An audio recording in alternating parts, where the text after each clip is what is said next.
Assalamualaikum warahmatullahi taala wabarakatuh. Saya sempat untuk menengok video daripada Timbalan Presiden Parti PAS Ustaz Tuan Ibrahim Tuhaman berkenaan dengan karbon kredit.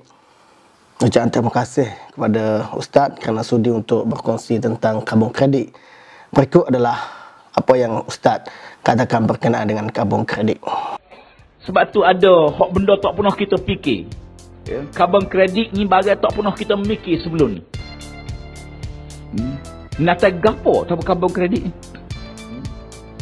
Ya.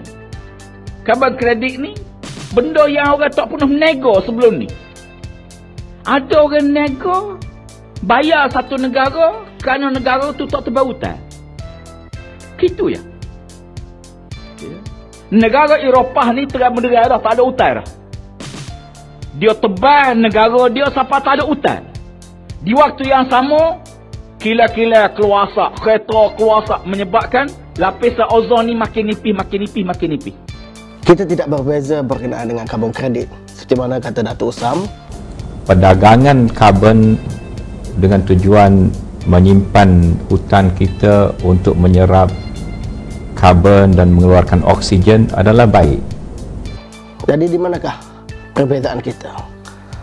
Ini di antara akhir berkenaan karbon kredit yang telah pun dinyatakan oleh Ustaz. Hak ni lah duk tipu, kononnya sejuta. Wika syarikat suruh tebal balok. La ilaha illallah.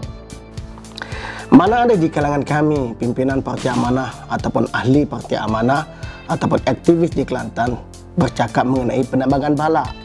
Kami bertanya, apa asas pemilihan syarikat? Mana dia surat bangsa-bangsa bersatu, ya, daripada bangsa bersatu kerajaan dah tukar menjadi volunteer market, ya. Volunteer market, bukan lagi bangsa-bangsa bersatu. Dulu hebat bukan main, bangsa-bangsa bersatu, United Nation, bangsa bersatu, kemudian tak ada bangsa bersatu, voluntary market, ya. Ini pun adalah satu misleading kepada masyarakat, kepada rakyat. kami tanya di mana pejabat climate protector dan kami tanya bagaimana perjanjian 30 tahun itu adakah boleh dibatalkan ataupun tidak. Dan kami tanya juga dari mana sumber duit itu dapat dan akan diberi kepada kerajaan negeri. Adakah sumber daripada projek Money Game ataupun mana-mana projek? Itu yang kami tanyakan. Dan seperti mana kata Ustaz, ini projek yang baru, kami masih tak faham. Jadi memerlukan pada dialog. Sehingga kini kami masih tidak dapat hadir ataupun dijemput mana-mana dialog. Inilah zaman fitnah. Susah untuk kita kawal. Semua orang boleh tulis, semua orang tak khabar ingat. Betul lah mereka kata malaikat tu tak kaicang lagi. Cerita lain langsung. Ya. Ni zaman fitnah ni kadang-kadang payah kita nak kawal.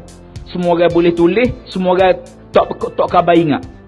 Ya, betul hak disebut tu. Malaikat ni tak kaicang lagi.